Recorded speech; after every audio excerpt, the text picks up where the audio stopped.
Muy buenas tardes. Mi nombre es Andrés Manuel Pérez Acosta.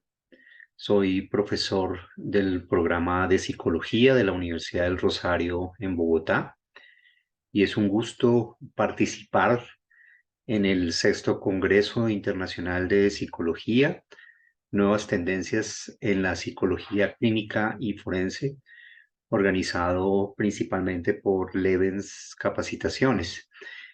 Eh, Mi trayectoria, destaco solamente que soy psicólogo de la Universidad Nacional de Colombia y doctor en psicología por la Universidad de Sevilla en España.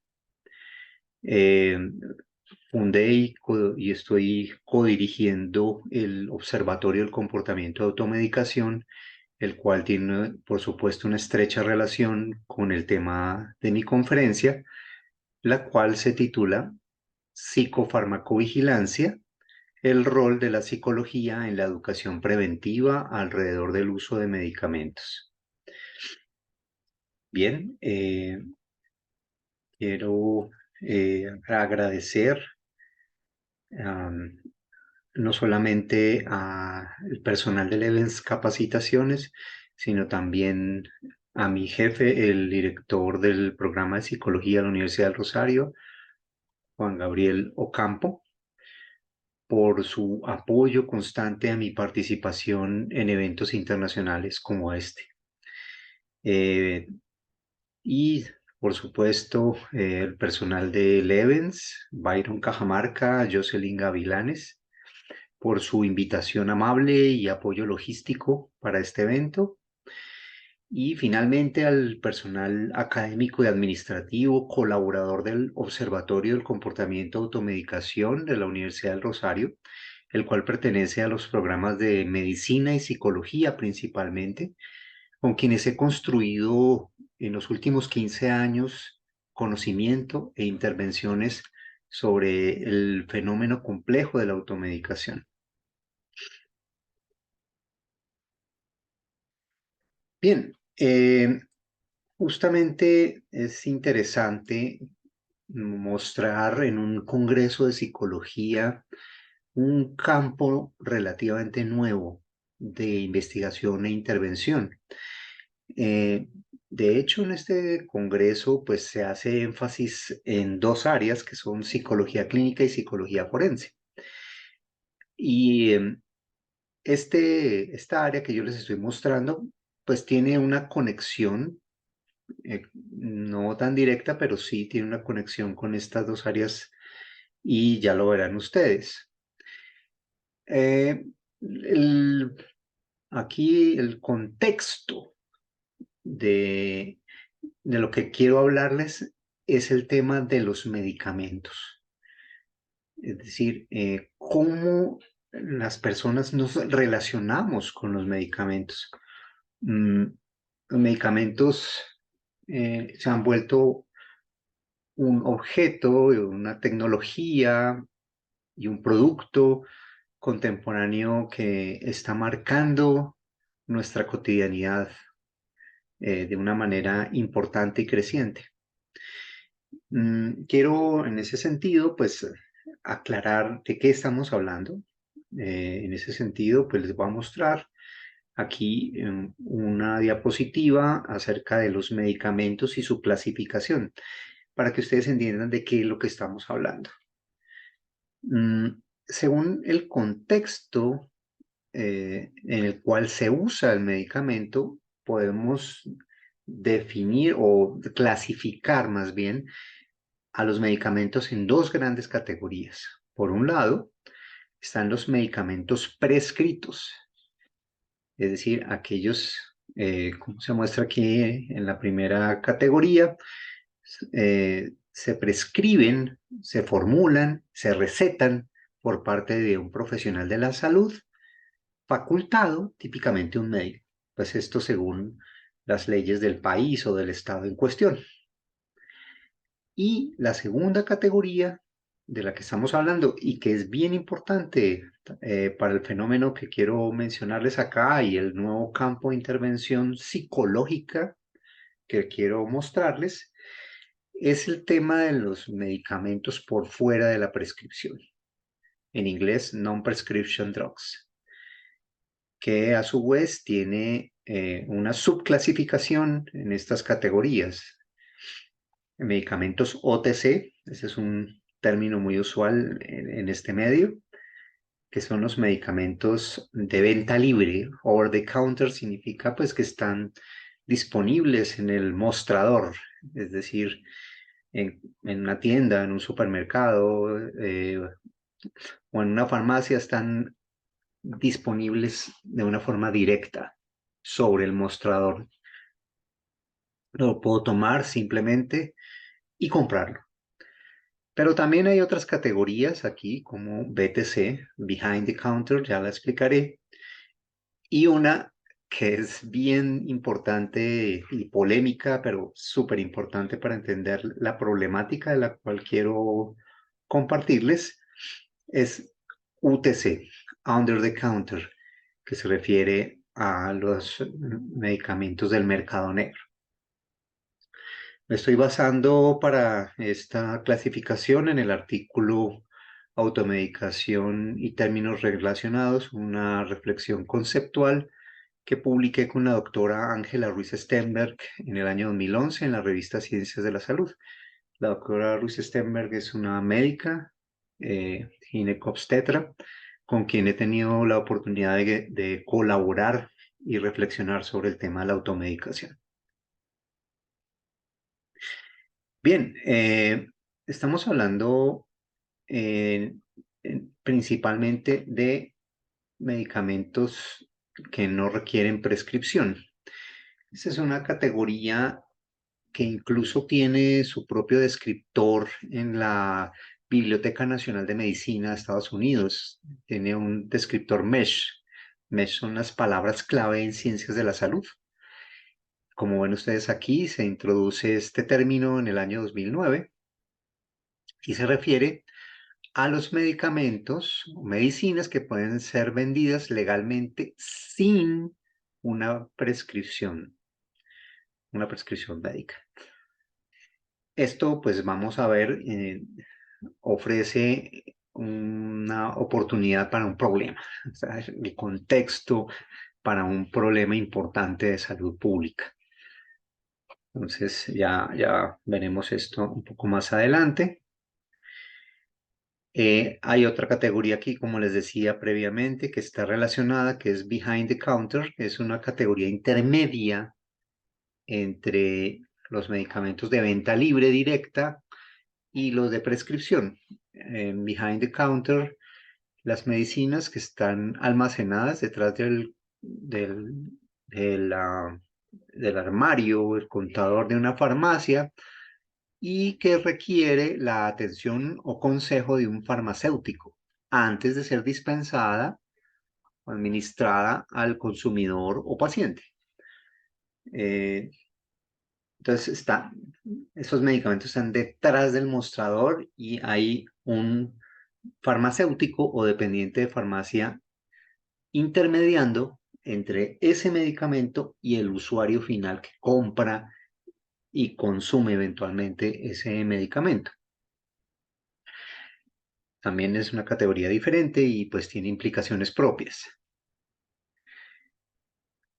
Y como les decía, la categoría más dura, más complicada, más problemática es Under the Counter Drug, UTC, que se refiere justamente a los medicamentos ilegales, es decir, que se han vendido de una manera ilegal, que se han vendido en el mercado negro, generalmente destinados al mercado de la droga, pero no necesariamente drogas psicotrópicas, no se restringe a esa categoría de drogas psicotrópicas que conocemos y que, pues, digamos, se maneja muchísimo en los medios, en la prensa, sino incluso puede ser un medicamento que no tiene ningún efecto psicotrópico, un medicamento,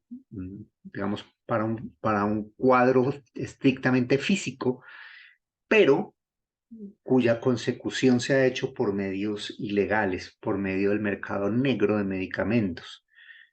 No con una categoría legalizada. Y esta categoría justamente hace parte principalmente del gran problema masivo de automedicación irresponsable que se ha vuelto un asunto de salud pública global. Entonces, esta es una categoría bien importante para entender el contexto de lo que quiero hablarles hoy, que es la psicofarmacovigilancia.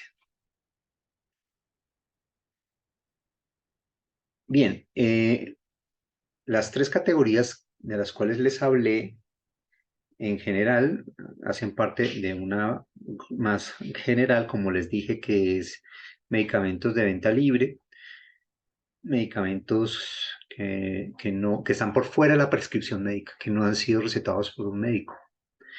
¿Qué es lo que sucede con estos medicamentos? ¿Cuáles son los riesgos que suelen tener estos medicamentos? Y ahí justamente entran comportamientos, entran acciones y por eso entra también la psicología. El abuso de los medicamentos de venta libre ocurre cuando, uno, una persona toma el medicamento en forma diferente o en dosis distintas a la que se le indica en el envase. O sea, la información que tiene el envase o la caja del medicamento. Segundo, alguien toma el medicamento solo por el efecto que causa, por ejemplo, para drogarse. Es decir, se consume el medicamento por la experiencia que tiene el efecto psicotrópico. Es una posibilidad. Pero no para su indicación original. Por ejemplo, la benzodiazepina. La benzodiazepina es un medicamento psiquiátrico originalmente.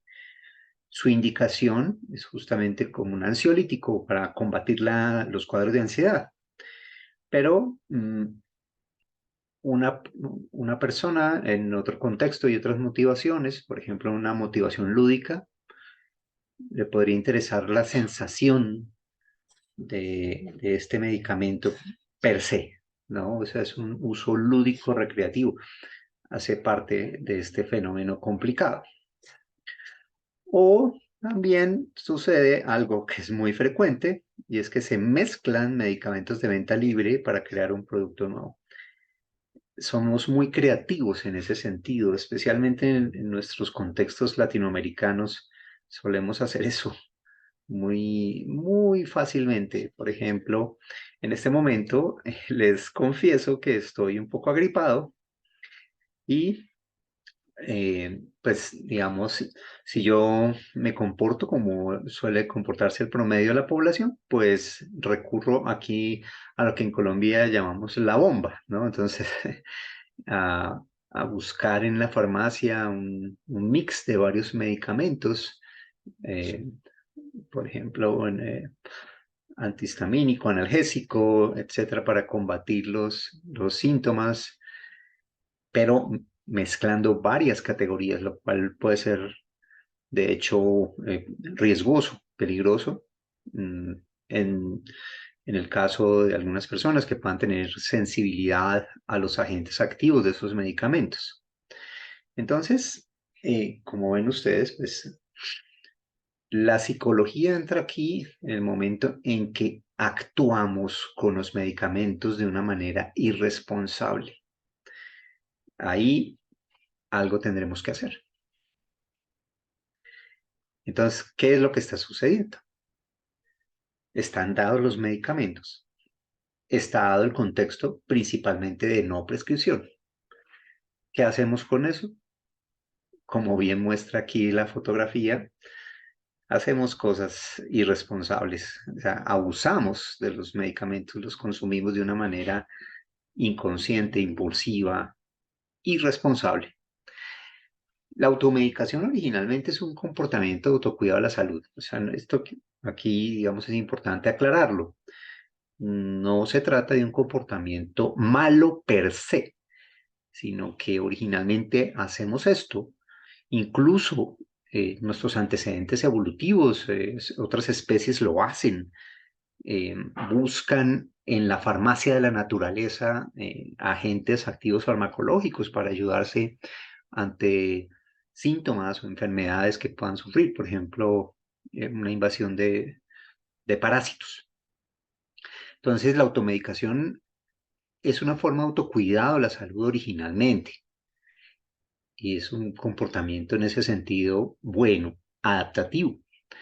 Sin embargo, nuestra especie, especialmente en las últimas décadas, por una serie de factores que están bien, digamos, detectados, se ha convertido en un problema de salud pública global por el abuso o mal uso de los medicamentos. Se ha vuelto un problema, algo que originalmente era una solución a un problema de salud.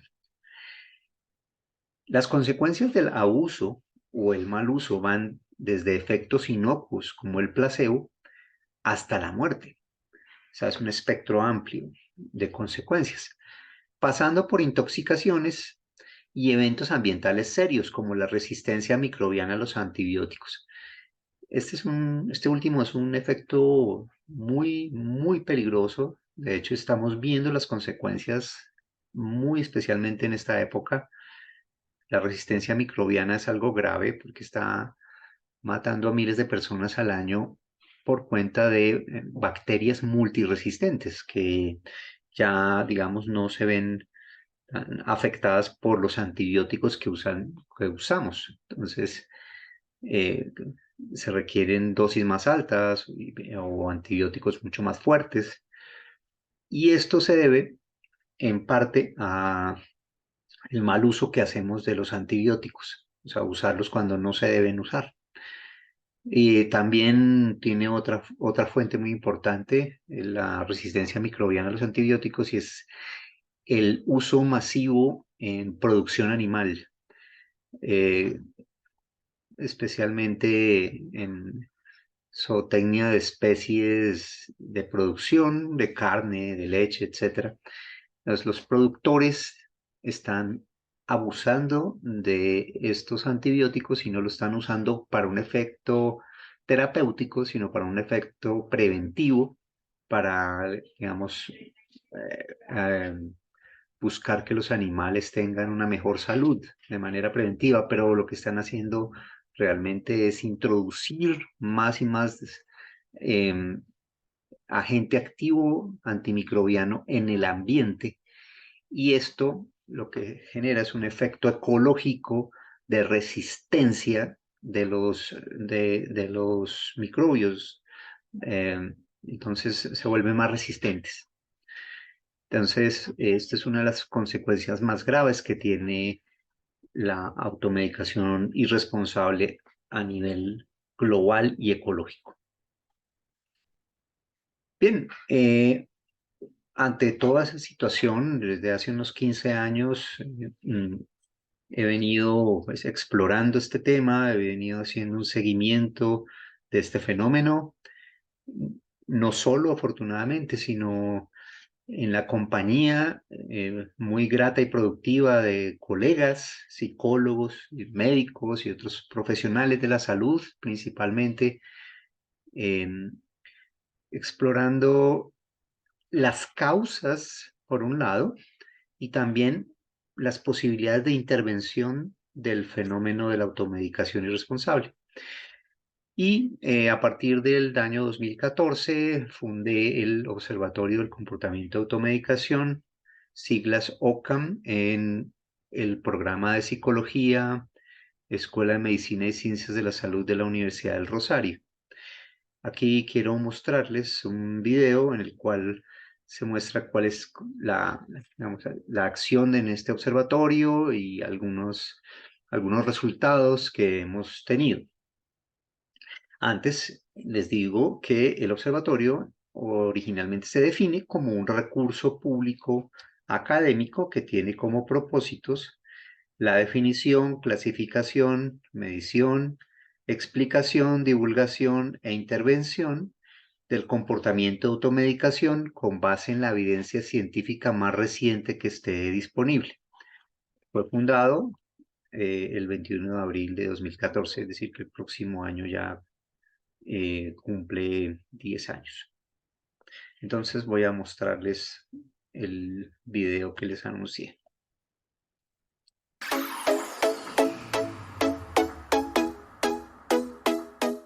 Hola, mi nombre es Andrés Manuel Pérez Acosta. Soy profesor titular del programa de Psicología de la Escuela de Medicina y Ciencias de la Salud de la Universidad del Rosario. Fundé y dirijo el Observatorio del Comportamiento de Automedicación, que es un recurso público académico adscrito a la Escuela de Medicina y Ciencias de la Salud de nuestra universidad, con sede en Quinta de Mutis. La automedicación es un comportamiento individual de consumo de medicamentos por cuenta propia que pues tiene facetas, digamos, beneficiosas para el autocuidado de la salud, pero también puede constituirse en un riesgo para la salud. Es decir, tiene una faceta doble, lo cual lo hace complejo. Requiere, digamos, de investigación previamente a la intervención y en ese sentido, pues nosotros nos hemos involucrado desde el programa de medicina, el programa de psicología y otras unidades de la Escuela de Medicina en su investigación. En cuanto a la intervención, hemos desarrollado dos frentes principalmente, que son la educación para el consumo responsable de medicamentos y también el fomento de un adecuado post-consumo de los medicamentos, principalmente el tema del reciclaje de los mismos.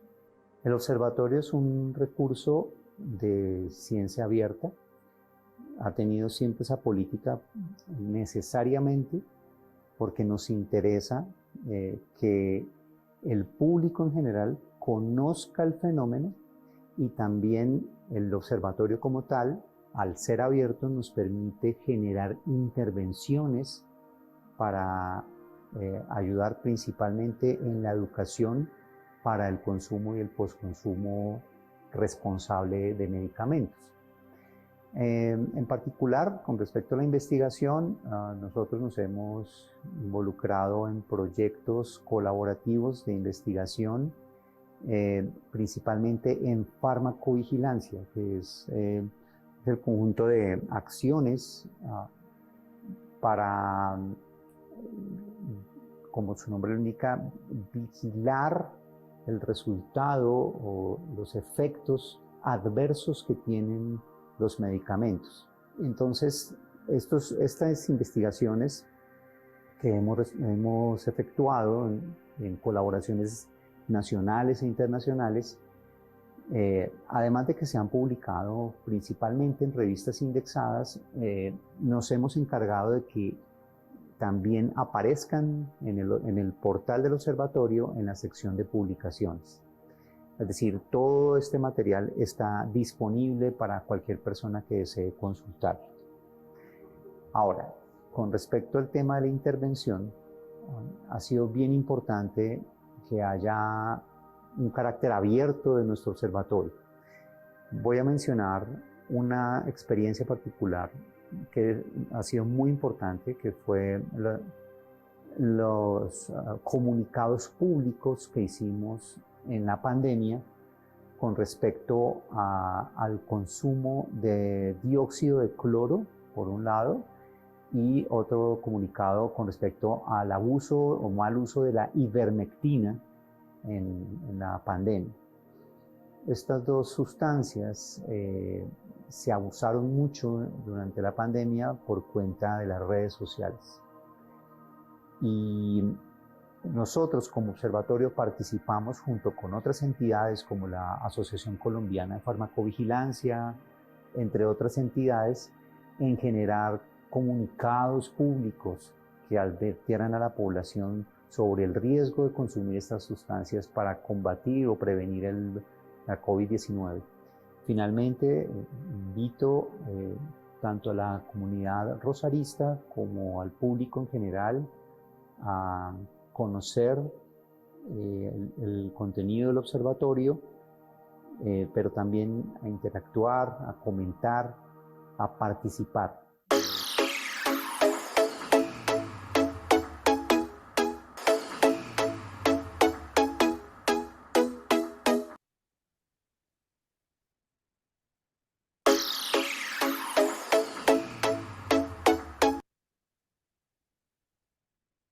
Bien, entonces aquí en este video se hizo una introducción sobre lo que es el Observatorio del Comportamiento de Automedicación, cuyo portal aparece aquí en este pantallazo.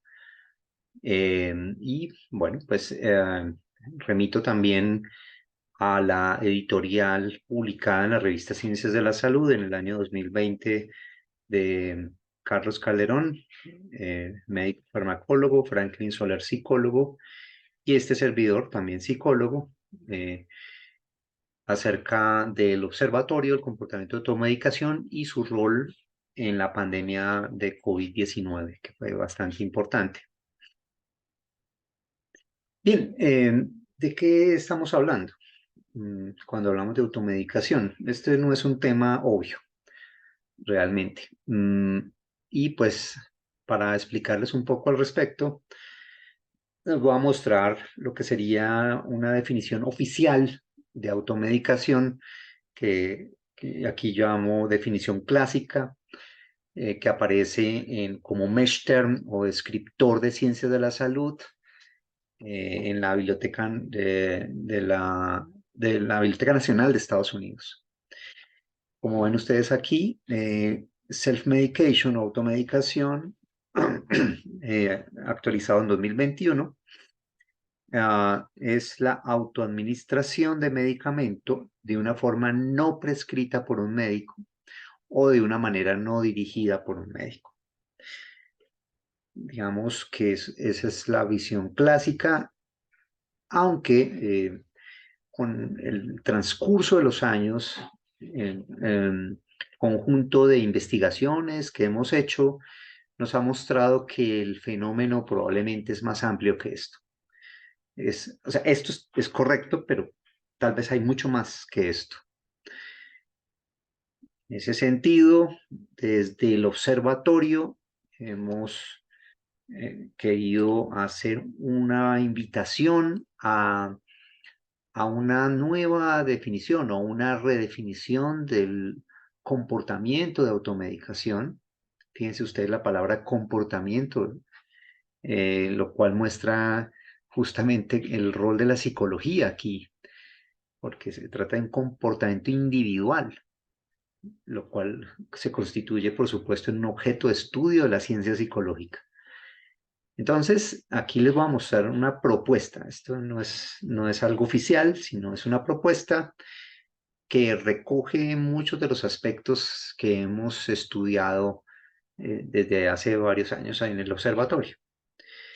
Dice, nuestra definición en construcción, automedicación es un comportamiento individual, intencional, de consumo, consistente en la autoadministración o administración a otros individuos subordinados de medicamentos en el más amplio espectro, incluyendo productos naturales, por fuera de la prescripción o alterando la prescripción, con la función original de autocuidado de la salud u otras diferentes como el aumento del rendimiento físico o cognitivo, es decir, lo que se denomina dopaje, uso recreativo, uso evasivo, uso cosmético, terminación de la vida, por ejemplo, suicidio directo o asistido, entre otros, aprovechando siempre, en cualquiera de estos casos o motivaciones, aprovechando siempre los mismos principios activos farmacológicos. Es decir, se usa intencionalmente una sustancia de la cual conocemos su efecto que tiene un agente activo que tiene un efecto. Entonces, esto es lo común a todos ellos, pero aquí lo importante que quiero enfatizar es que no hay un solo motivo, no se restringe solamente al tema del autocuidado de la salud y además ah, no se restringe solamente a el uso de medicamentos por fuera de la prescripción médica, sino que incluso también puede darse automedicación en contextos de prescripción cuando alteramos las dosis, lo cual hacemos muy frecuentemente. Entonces, les comparto a ustedes esta propuesta, por supuesto, en construcción. Espero que podamos tener oportunidad de seguirla trabajando también, especialmente con los colegas psicólogos que participan en este evento. Bien, vamos en ese sentido a entrar a el concepto de farmacovigilancia.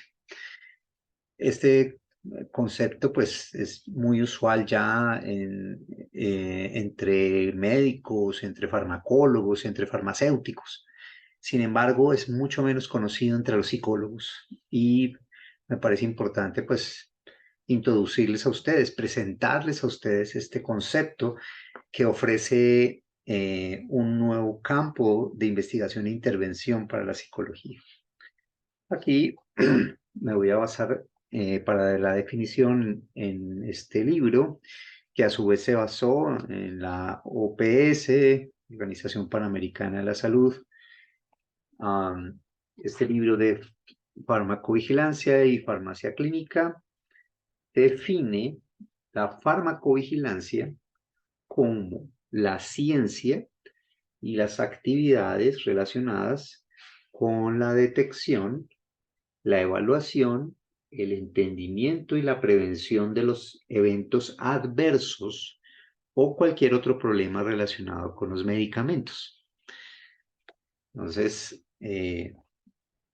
bueno, esto justamente es estándar de la OPS, que a su vez es OMS, Organización Mundial de la Salud. Entonces, la farmacovigilancia pues ya se ha instituido en un campo muy importante de investigación e intervención. El alcance de la farmacovigilancia ha crecido notablemente y ahora se considera que incluye los siguientes dominios. Por ejemplo, errores de medicación. Cuando un médico receta un medicamento mal, entonces es algo que la farmacovigilancia entra a vigilar y a investigar por qué sucede. También la farmacovigilancia se interesa en fenómenos como la falsificación o calidad inferior de medicamentos. ¿Se acuerdan ustedes cuando les hablaba de los medicamentos UTC, Under the Counter, el mercado negro de medicamentos, que es ahora pues muy frecuente, nos invade también por cuenta de la Internet? Obviamente con un enorme riesgo. De hecho, a propósito de esto, muy a propósito y muy tristemente debo decir, con mucha vergüenza, debo decir que la semana pasada fue noticia aquí en Colombia que pues se destapó una red y hubo una serie de capturas por parte de la policía de funcionarios del INVIMA, del Instituto Nacional de Vigilancia de Medicamentos y Alimentos, que es como nuestra FDA. Estaban involucrados estos funcionarios en la falsificación y mercado negro de medicamentos contra el cáncer, gravísimo porque se estaban distribuyendo medicamentos falsos a pacientes reales de cáncer. O sea, realmente vergonzoso, antiético, etcétera, funcionarios públicos, ¿no? Entonces esto también le interesa a la farmacovigilancia y, por cierto, es también un tema forense, ¿no? Es un delito.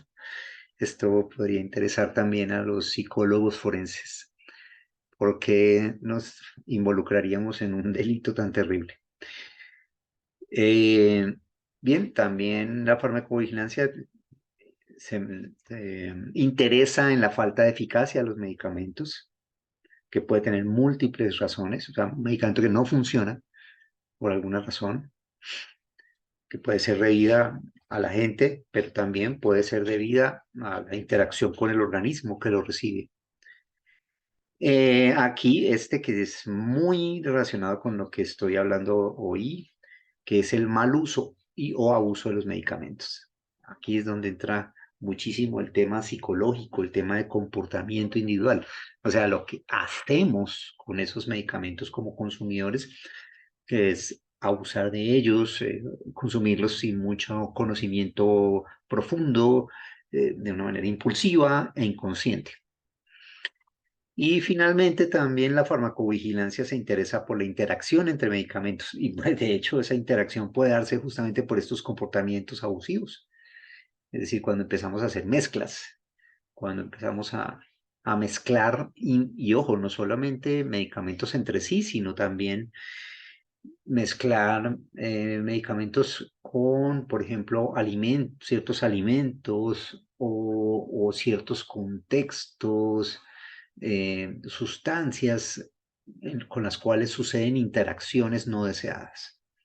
Entonces, todo esto son temas clásicos de farmacovigilancia y como ven ustedes, aquí entra la psicología, porque aquí hay un tema de comportamiento, de qué es lo que hacemos con los medicamentos.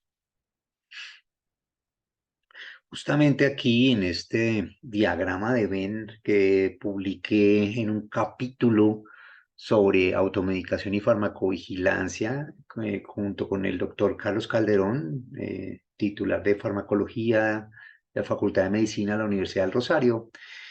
Este capítulo lo publicamos en 2018 en un libro de texto de farmacología general para médicos que fue editado por la Universidad de Guadalajara en México y la Universidad Autónoma de Aguascalientes también en México. En ese capítulo relacionamos estos dos conceptos, automedicación, de la que les he venido hablando, y la farmacovigilancia, que la estoy introduciendo en este momento. Aquí ven ustedes que la automedicación o AM está intersectada con el círculo más grande de todos estos, que es PRM, problemas relacionados con los medicamentos. Eso es importante destacarlo inicialmente porque significa que la automedicación no siempre lleva un problema. Es decir, hay una parte del fenómeno, es esta lunita, digamos, esta partecita del círculo que está por fuera del PRM, significa que la automedicación eventualmente puede ser responsable. Y pues eso es lo que propendemos, buscamos, educamos para que nuestros comportamientos de automedicación estén de este lado y no de este lado.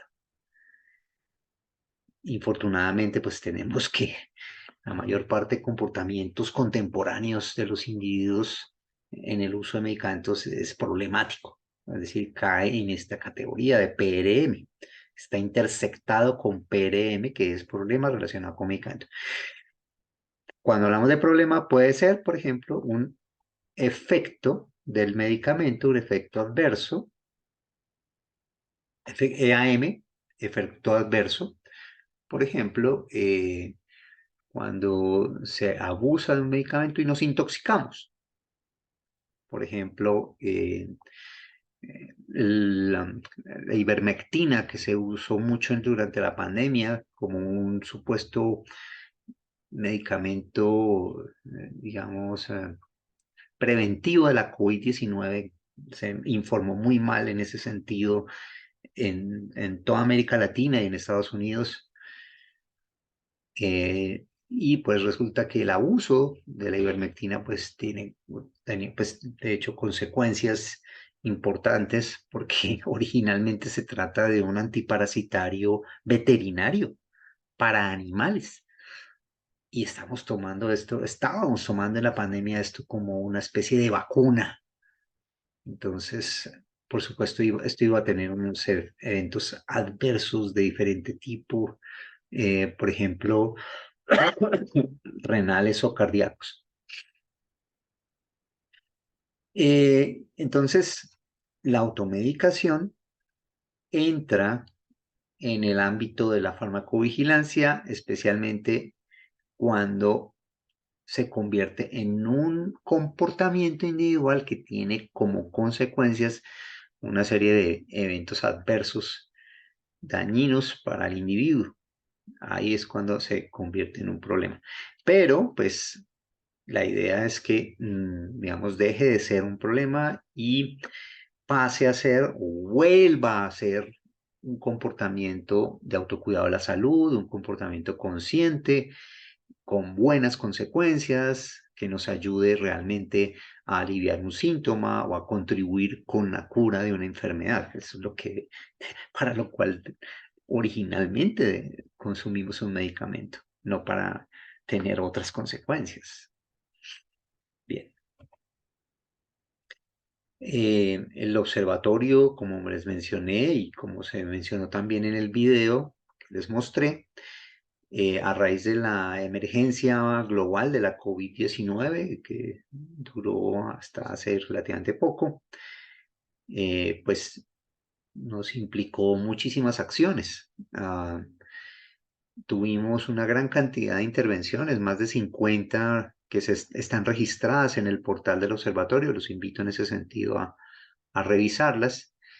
En el video enfaticé justamente los pronunciamientos públicos acerca del abuso de la ivermectina como, como un medicamento para el manejo e incluso prevención de la COVID-19. Y otro relacionado con el dióxido de cloro que se constituyó y por ahí como que todavía sobrevive como una verdadera iglesia de consumo de una sustancia que es tóxica a todas luces, ni siquiera tiene el estatus original de medicamento, sino es una sustancia química, eh, pero que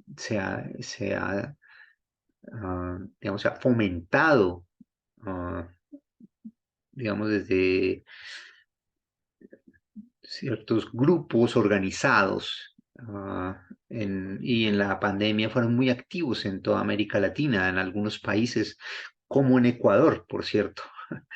Eh, Al respecto les confieso algo, es una anécdota, y la confieso también porque resulta que en Ecuador, hace unos 2 años, justamente, los miembros de esta secta del dióxido de cloro, dirigida por un médico de origen alemán, organizaron pues una serie de eventos.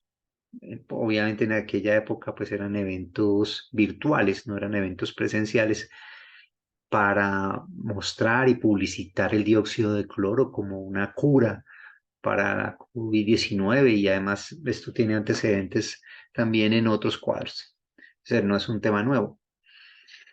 Y pues como agente del Observatorio de Automedicación, me introduje, eh, digamos, como espía, entre comillas, en esta charla que se organizó en Ecuador, y y empecé a hacer una serie de comentarios en relación con, pues, con los riesgos que tiene esta sustancia. Y pues obviamente la consecuencia fue que me recordaron a mi señora madre, que en paz descanse, y es decir, me madrearon literalmente, porque obviamente esto se trata de un negocio, que infortunadamente pues se metió en varios países, especialmente países andinos, que inclusive llegaron a legalizarla y a fomentarla oficialmente. Por ejemplo, en Bolivia sucedió eso. En Ecuador también fue muy influyente. Creo que a más de uno que está aquí le suena. Las recomendaciones de dióxido de cloro seguramente las recibieron vía Facebook o vía WhatsApp u otros medios. Entonces, como observatorio, pues estuvimos investigando e interviniendo ante los efectos adversos que tenían los medicamentos que se usaban mal, de una manera inadecuada o abusiva en la pandemia COVID-19. Recordemos que la COVID-19 es una enfermedad que no tiene cura, estrictamente. Tiene vacunación, pero no tiene cura. Incluso cuando salió la vacunación, lo que nos tocó hacer, ya a diferencia del tema de dióxido de cloro y ivermectina, era todo lo contrario, era fomentar la vacunación. Porque entonces el fenómeno era los antivacunas, los comportamientos en contra de la vacunación, los movimientos en contra de la vacunación. Entonces emergió otro fenómeno contrario, pero igualmente deleterio. Bien. Aquí entonces aparece el término que quiero introducirles, que conecta todos estos aspectos psicológicos, la automedicación y la farmacovigilancia. Psicofarmacovigilancia es un neologismo, es algo que he acuñado en relación con los aportes de la psicología en la farmacovigilancia. Y esto lo presento, digamos, además, digamos, con mucho gusto en un congreso internacional de psicología como este, porque es un campo de intervención que no ha sido suficientemente explotado y conocido, de hecho, por los psicólogos y psicólogas. Creo que hay una gran oportunidad aquí en todo lo relacionado con el medicamento y sus efectos. El principal propósito de la psicofarmacovigilancia es la educación preventiva alrededor del uso de medicamentos. Para lograr dicho objetivo, es necesario investigar primero aquellos factores psicológicos que inciden en el uso de medicamentos. Como saben ustedes, pues presenté en la definición del observatorio, pues el observatorio primero investiga el fenómeno y después lo interviene. Y en ese sentido, pues aquí quiero traerles un ejemplo de lo que hemos hecho en psicofarmacovigilancia, un trabajo reciente que se publicó en el año 2021 en la revista Frontiers in Pharmacology, es una revista de cuartil 1, es decir, de mayor impacto en el área de farmacología, en un número especial justamente de farmacovigilancia. Publicamos el artículo que aparece aquí, pues les voy a traducir, factores que facilitan o dificultan la comprensión de los prospectos de información del paciente o PILS. Una breve revisión del área. Ya hablaré sobre el PILS. Los coautores de ese artículo, pues fuimos un conjunto de psicólogos. Esto es algo que quiero destacar. Estábamos dos profesores de psicología de la Universidad del Rosario, la profesora Sara Cadavid, que es una experta en memoria, en psicología cognitiva y neurociencias, y una estudiante avanzada, excelente, Mariana Medina Córdoba, que hizo una labor extraordinaria. Se volvió, de hecho, una experta en el tema de PILS o prospectos de información del paciente, que son estos papelitos como el que tengo aquí en la mano. Estos papelitos que suelen estar dentro de las cajas de los medicamentos y que infortunadamente no solemos tener presentes, e incluso podemos hasta botar, desechar.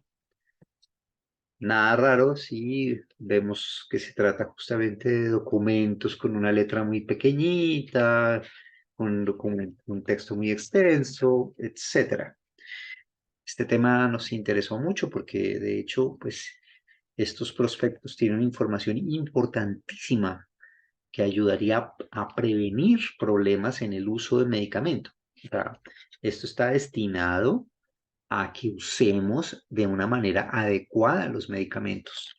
pero infortunadamente pues no solemos usarlo, especialmente en el contexto latinoamericano. Probablemente en otros contextos, como revisamos en la literatura al respecto, parece ser que se usa mucho más.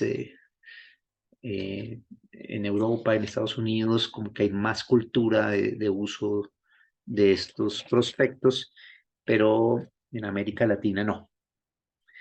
Entonces nos interesó desde el observatorio, eh, como conjunto de colegas, investigadores, psicólogos y psicólogas, estudiar este fenómeno. ¿Qué, qué hace que usemos o no, comprendamos o no este material? Que por cierto también pues, le implica también a la industria farmacéutica un gran uso, una gran inversión, uso de papel. eh, Imagínense ustedes los costos que tiene esto, ¿no? Entonces una inversión importante de dinero como para simplemente mm, desperdiciarlo, no usarlo. Y el resultado principal de esta revisión sistemática y análisis posterior que hicimos, pues pudimos dilucidar aquellos factores que dificultan o facilitan la comprensión de los folletos informativos de medicamentos. O sea, la comprensión de esto puede tener algunos factores que dificultan, hindering factors serían los factores que dificultan, o también puede tener algunos otros que facilitan. Y pues esto, de hecho, pues es una buena pista para rediseños o alternativas que permitan un uso mayor de esto. Entre los factores que dificultan, pueden haber dos categorías a su vez, o algunos factores relacionados con el usuario y unos factores relacionados con el folleto mismo. Es decir, los factores relacionados con el usuario son factores subjetivos, mientras que los relacionados con el prospecto son factores objetivos, o sea, relacionados con el objeto mismo. Esto. En el caso de los factores relacionados con el usuario, subjetivos, encontramos cosas como una falsa percepción del entendimiento de lo que es la información que está en el prospecto. Es decir, se está distorsionando lo que aparece aquí. No se entiende, se distorsiona. Hay también expectativas, por ejemplo, expectativas sobre lo que aparece aquí, que pueden ir en contra de lo que realmente aparece aquí. Es decir, tenemos preconcepciones. Esto es muy importante para entender el fenómeno psicológico del medicamento. Tenemos ya muchas preconcepciones. O sea, somos como una especie de farmacólogos naturales, ¿no? Así como somos psicólogos naturales sin necesidad de estudiar psicología, ya somos psicólogos, pues también sin necesidad de estudiar farmacia o farmacología, somos unos expertos en medicamentos también, somos capaces de tener concepciones sobre los medicamentos que pueden ir en contra del contenido que aparece aquí. También hay otros aspectos subjetivos como el miedo y la ansiedad frente a eventos secundarios. De hecho, ese miedo y esa ansiedad a veces puede llevar a huirle a esto, a no leer. No quiero saber cuáles son los efectos secundarios y en consecuencia pues no lo leo porque tengo miedo de esto. No quiero saber de esto. Hay también aspectos cognitivos, digamos, de dificultades cognitivas, algunas asociadas a la edad, a dificultades del aprendizaje, ¿no? Dificultades para la lectura que pueden tener las personas, efectivamente, debido a la edad o a un escaso nivel educativo o cultural. Pues, claro, si yo, por ejemplo, tengo dificultades con la lectura o por el tema de la edad, pues ya tengo un procesamiento muy lento o incluso tengo dificultades visuales, pues va a ser mucho más difícil comprender el prospecto. Eh, Ahora, también están los factores objetivos relacionados con el mismo prospecto. Por ejemplo, el lenguaje médico y científico y los tecnicismos. Efectivamente. Por ejemplo, aquí, para dar un ejemplo, en este prospecto de glucofage, que es un medicamento que se prescribe para personas con tendencia a la diabetes, dice acá, excipientes, carmelosa sódica y promelosa, celulosa, microcristalina, estereato de magnesio. Un lenguaje técnico que no comprendo. Entonces eso se convierte en un obstáculo, efectivamente, para la comprensión. O sea, objetivamente hablando, pues se está usando un lenguaje técnico que no todo el mundo comprende. También uso de dobles negativos, o sea, eso es un problema claramente de redacción. Entonces, no use una sustancia que no tiene, esos son dobles negativos. Entonces también si hay este tipo de problemas de redacción, pues por supuesto va a dificultar la comprensión y por lo tanto pues va a servir menos. Eh, el uso del inglés en ambientes que no se habla inglés. Esto, especialmente en medicamentos que tienen prospectos en inglés, de pronto importados, traen ese prospecto en inglés y pues llegan a un mercado, a un usuario que no habla inglés. La dificultad es obvia. Mm, y la falta de estructura cuando se trata de prospectos digitales. Algunos prospectos son digitales, pero eventualmente si no maneja una adecuada presentación, pues igual va a dar la misma, ¿no? Va a ser objetivamente difícil de entender. Ahora, afortunadamente, hay también buenas noticias en esto, y es que hay algunos factores que sí facilitan, que pueden facilitar la comprensión y que nos pueden llevar a hacer intervenciones. Eh, esto también, en esto, pues, digamos, como psicólogos aportamos en esto también, podemos contribuir a esta, digamos, a esta forma de educación del paciente. Esto es como una especie de, digamos, de psicología de educación para la salud. eh, en este caso, para el adecuado uso de los medicamentos.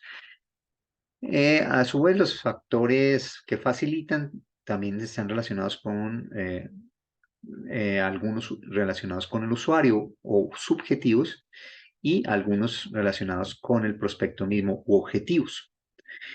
En el caso de los factores subjetivos encontramos el énfasis en los beneficios del medicamento, es decir, que la información sobre indicaciones puede de hecho ser motivante. Eh, el énfasis en el beneficio del medicamento sirve para esto.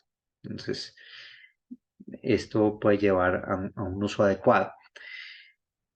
Eh, el prospecto mismo pues puede llevar a más interacción con la información, puede llevar a un interés en el tratamiento médico, es decir, puede motivar en el caso de prescripciones médicas, puede contribuir a fortalecer el tratamiento, puede llevar a una búsqueda activa de información por parte del usuario, es decir, que se interese en más información eh, y llevar a un nivel educativo o cultural más alto. Es decir, también puede haber incluso un interés genuino, intrínseco de saber más, de conocer más. Es decir, no solo me interesa esto, pues por lo que me está sucediendo, sino en general me puede llevar a conocer más, a tener más información,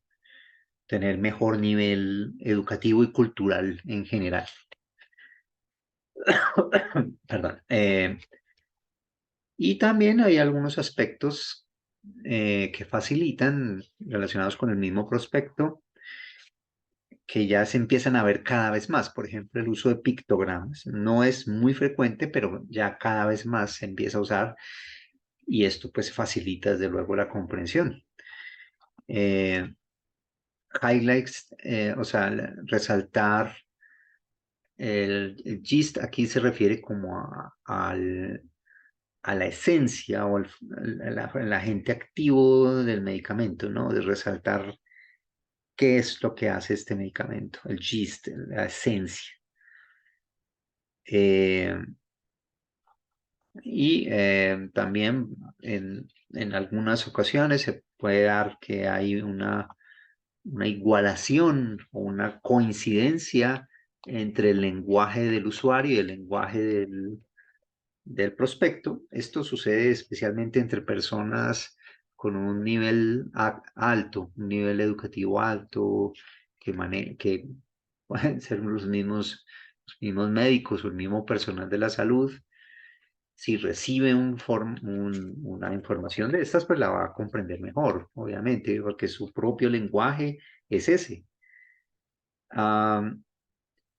Y también puede haber una coincidencia o alineación entre la información del prospecto y las características del usuario. Por ejemplo, una persona, ya aquí no necesariamente alguien informado, oculto, sino preocupado por la salud, genuinamente, que quiere curarse, que quiere realmente involucrarse bien en su tratamiento, está motivado y esto lo lleva a que se involucre mejor y asimile mejor el contenido objetivo que hay en el prospecto. Bien, pues este es un resultado que obtuvimos este conjunto de psicólogos y que da pistas sobre cómo rediseñar esto. Esto especialmente en nuestros países, en América Latina, creo que hay mucho que hacer sobre esto para evitar un desperdicio de papel, un crimen ecológico como el desperdicio de estos papeles. Creo que el uso de formatos electrónicos debería volverse la norma para evitar el uso de papel y también creo que es importante, con base en toda esta información, buscar prospectos que sean mucho más comprensibles, con, por ejemplo, más información gráfica, infografías, etcétera, más sencillo, letras más grandes, etcétera, que se encuentren mejor con los usuarios y que permitan el efecto deseado, que es que las personas tengan una mejor información, se eduquen mejor en el uso del medicamento para que éste sirva para lo que es y evitar problemas como los que ya mencioné, que estudia la farmacovigilancia, para que no nos intoxiquemos o para que sencillamente no tenga un efecto, un medicamento eventualmente,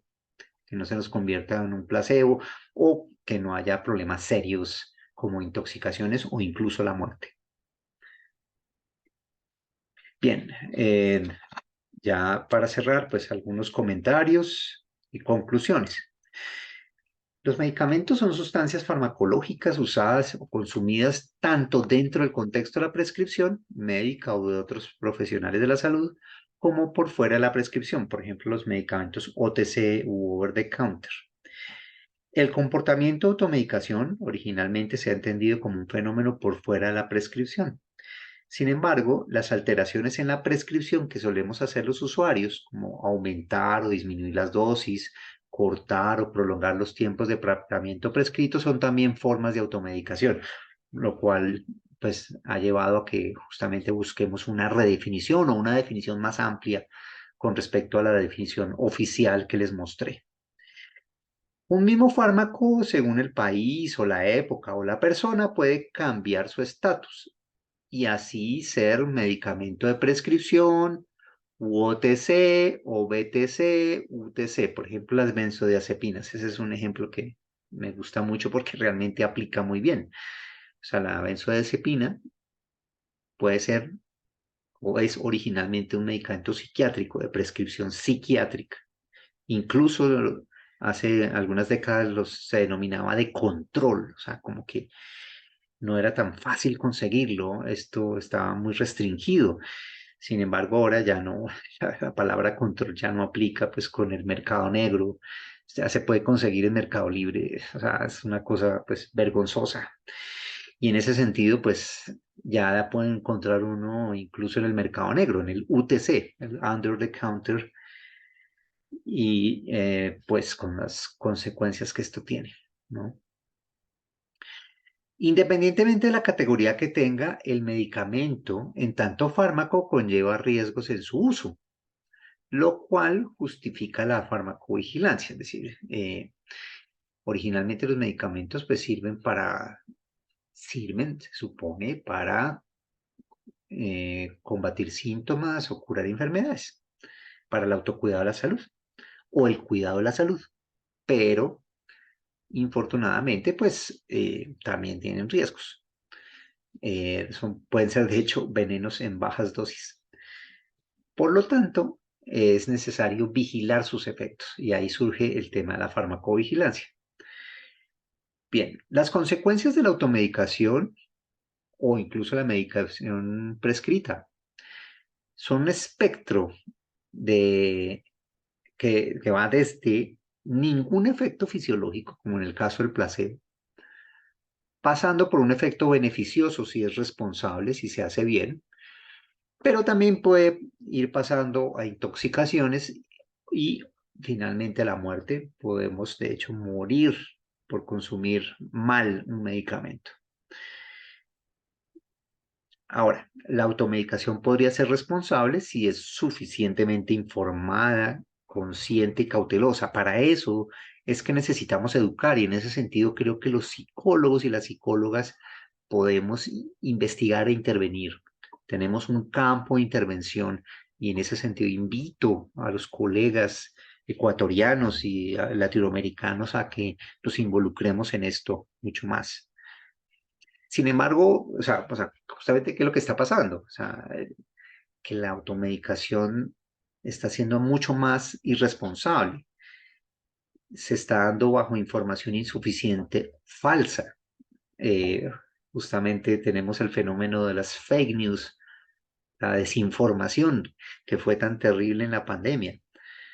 Recomendaciones legas, redes sociales, publicidad masiva, nos lleva a comportamientos típicamente impulsivos o abusivos, lo contrario, ¿no? Por eso se necesita más educación para el consumo responsable de los medicamentos. Con base en lo anterior, no basta con que las acciones de farmacovigilancia se reduzcan a las entidades estatales respectivas, como el FDA, el INVIMA. Es decir, el tema de los medicamentos tiene en los estados pues sus responsables, sus entidades responsables, como el FDA, el INVIMA. En Ecuador, pues también debe haber un instituto al respecto. Sin embargo, la invitación aquí tomo una frase del doctor Carlos Calderón, el titular de farmacología de la Universidad del Rosario. Él dice, todos debemos ser farmacovigilantes. Entonces, esto es algo que debe ser generalizado, debe ser como una actitud que tenemos frente a los medicamentos. Debemos ser cautelosos, no debemos consumirlo de una manera olímpica, de una manera irresponsable, lúdica, es peligroso. Al medicamento hay que respetarlo, porque los medicamentos pueden tener efectos si se abusan. Finalmente, se acuña el neologismo psicofarmacovigilancia, que es el aporte de la psicología a la farmacovigilancia. tanto en términos de investigación como de intervención.